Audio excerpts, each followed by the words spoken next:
Et si je vous disais que vous n'avez pas besoin d'être aimé par tout le monde pour réussir, dans la vie comme dans le business? Ça peut paraître logique de l'entendre, mais honnêtement, qu'est-ce qu'il applique pour de vrai dans sa vie? Il y a quelques temps, j'ai lu Le courage de ne pas être aimé d'Ichiro Kishimi et ça m'a complètement retourné le cerveau. J'étais dans une période de doute, à la recherche d'une partie de qui j'étais, et j'ai relu ce livre que j'avais découvert il y a 2-3 ans. Le concept de base de ce bouquin, il nous dit qu'on n'a pas besoin que tout le monde nous aime pour être heureux. Il y a des gens qui vont pas toujours être d'accord avec nous et c'est normal. Ce qui compte, c'est de faire ce qui est bon pour nous et de pas vivre pour plaire aux autres. En gros, ça tourne autour du fait d'être courageux et d'oser être soi-même. Bon, sous ces allures un peu simplistes, vous allez voir que trop peu de gens appliquent ces règles de vie qui peuvent transformer notre vision du monde et de notre bien-être. Et moi la première, pendant longtemps, je l'ai pas fait. Aujourd'hui, j'ai envie de vous dévoiler les 5 leçons les plus puissantes que je tire de ce livre. Elles peuvent littéralement changer la façon dont vous voyez votre business, vos relations et surtout vous-même. Bon, ces leçons, elles sont hyper puissantes, parce qu'elles s'appliquent non seulement à notre vie perso, mais aussi directement à notre business. Et c'est là toute la force de ce livre. Il nous pousse à voir les choses sous un angle complètement différent, que ce soit dans notre manière d'interagir avec les autres ou dans la manière dont on se perçoit.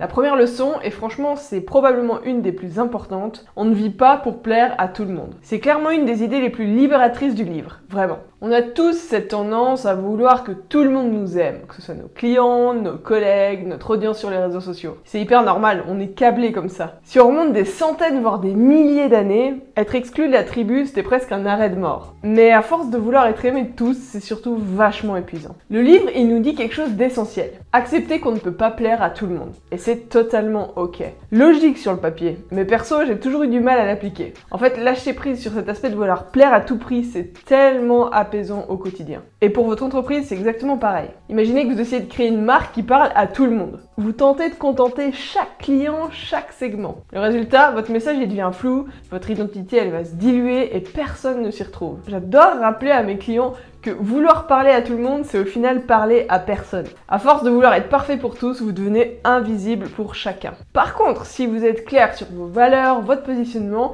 là vous allez vraiment attirer les bonnes personnes. Celles qui résonnent avec ce que vous proposez. La clé ici, c'est de comprendre et surtout d'accepter qu'il y aura toujours des gens qui vous aimeront pas ou qui comprendront pas ce que vous faites. Et c'est là qu'intervient le courage, celui d'oser être soi-même, sans chercher constamment à obtenir l'approbation des autres.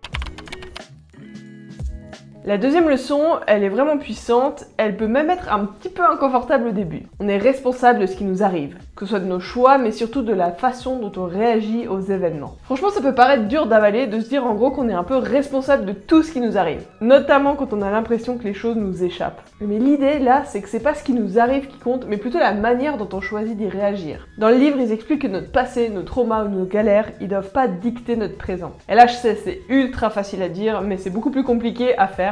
Et je suis la première à galérer à ce niveau-là. Mais si on y réfléchit bien, c'est super libérateur. Parce qu'en fait, ça veut dire qu'on peut toujours changer les choses. On n'est pas des victimes passives, on a toujours une part de contrôle, même si elle est toute petite. Prenez votre business par exemple. Vous pouvez traverser des périodes creuses, perdre des clients, faire face à la concurrence de plus en plus féroce. Mais ce qui va vraiment faire la différence, c'est votre manière que vous allez choisir pour rebondir, pour ajuster votre stratégie, pour apprendre de vos échecs. Parce que des échecs, il y en aura toujours, ça fait partie du jeu. Mais ce qui compte vraiment, c'est ce que vous en faites après. Donc ouais, ça demande de la responsabilité. C'est facile en fait de blâmer les circonstances, les autres ou même la concurrence. C'est beaucoup trop facile. En fait, j'ai même l'impression qu'au final, c'est une distraction. Parce qu'à la fin, c'est vous qui décidez de votre trajectoire. Alors plutôt que de se concentrer sur ce qui va pas, demandez-vous, comment est-ce que je peux reprendre le contrôle de la situation? Quelles actions je peux poser, même toutes petites, pour améliorer les choses? Cette prise de conscience qui vous donnera une vraie liberté dans votre vie et dans votre business.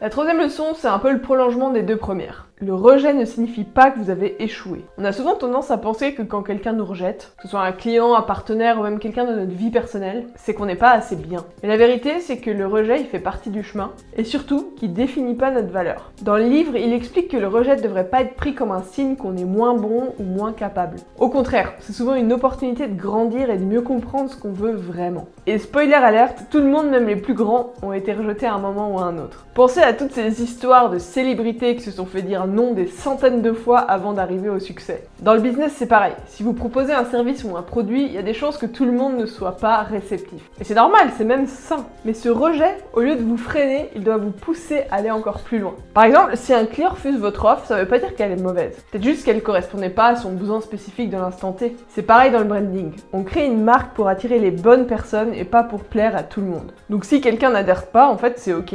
Votre mission à vous, c'est de rester aligné avec vos valeurs et le bon public, celui qui résonne avec ce que vous faites, il finira par vous trouver. J'aime bien dire aussi que l'échec n'existe pas, contrairement à ce qu'on a eu tendance à apprendre à l'école. Toute situation permet de comprendre des éléments décisifs pour la suite. D'ailleurs, récemment, j'ai cru avoir un échec avec une formation en ligne qui m'a beaucoup déçu. En fait, au contraire, ça m'a permis de comprendre exactement ce que je voulais pas. Et la prochaine fois, mon choix, il sera bien plus ciblé.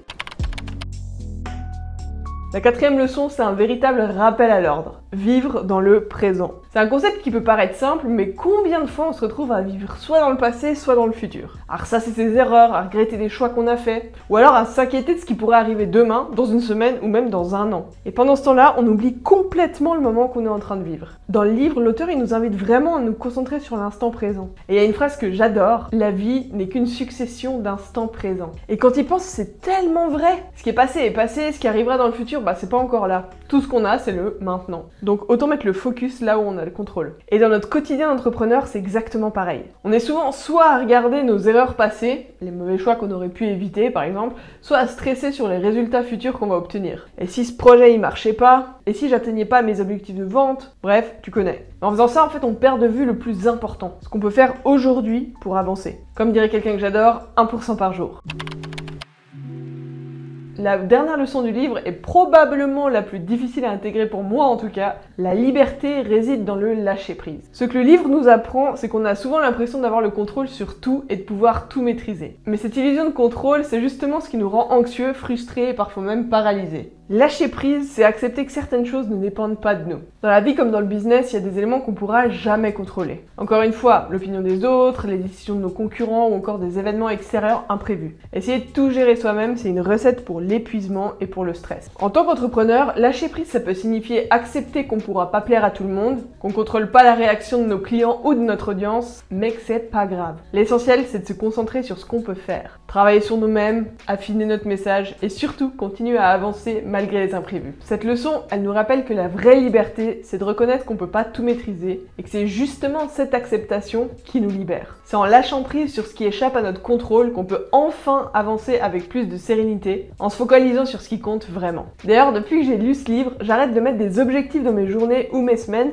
mais plutôt des intentions. Ouais, il y a une notion subtile mais essentielle à comprendre là-dedans. En fait, on a tendance à se fixer des objectifs. Le problème d'un objectif, c'est qu'il y a toujours une attente derrière, une attente de réussite. Alors que l'intention, c'est ce qu'on met dans un projet et on en tire seulement quelque chose en fonction de l'énergie qu'on y met. On n'a pas le contrôle de réunir X clients ou followers, c'est un objectif, mais on peut chaque jour mettre le maximum dans le soin qu'on apporte à notre contenu ou à nos clients. Ça, c'est une intention.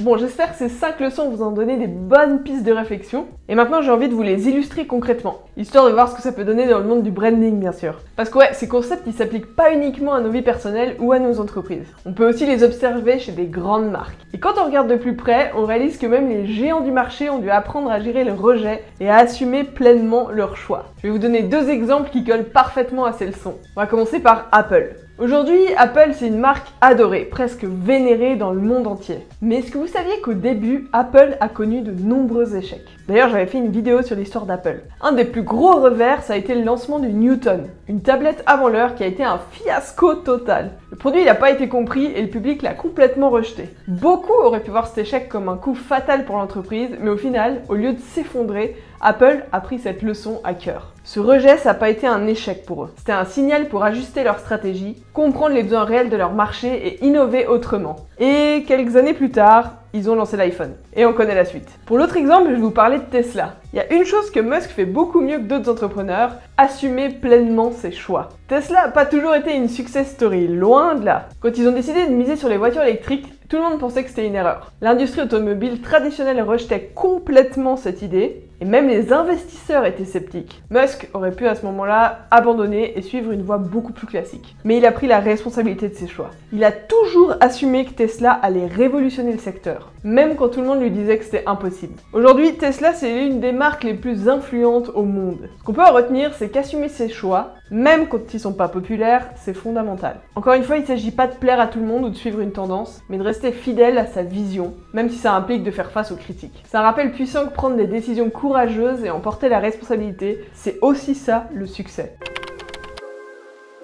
Alors, si je devais résumer ces 5 leçons, ça serait qu'elles nous ramènent toutes à une idée centrale. La liberté d'être soi-même, que ce soit dans la vie ou dans le business. En lâchant prise sur l'envie de plaire à tout le monde, en acceptant que le rejet fait partie du chemin et en prenant pleine responsabilité de nos choix, on se libère du poids des attentes des autres. Et pour être honnête, depuis que j'applique ça dans le choix de mes clients ou dans ma création de contenu, comme par hasard, tout est beaucoup plus fluide et mes résultats explosent. Et surtout, mon plaisir au quotidien explose. En étant authentique, j'ai envie de dire qu'on attire les bonnes personnes autour de nous. Je pense vraiment que c'est ça qui fait la force d'une marque qui dure et qui résonne. Donc voilà, maintenant que vous avez ces clés en main, la question c'est comment vous allez les appliquer dans votre vie et dans votre entreprise. Est-ce que vous êtes prêt à accepter que tout le monde ne vous aimera pas, mais que ceux qui comptent vraiment seront là avec vous? Et si vous êtes prêt à aller encore plus loin dans cette réflexion, je vous propose quelque chose. Un audit gratuit de votre marque. On regarde ensemble comment vous pouvez créer une marque authentique qui attire les bonnes personnes. Vous avez juste à cliquer sur le lien dans la description pour réserver votre appel. Merci d'avoir regardé la vidéo jusque là, un petit like pour le référencement et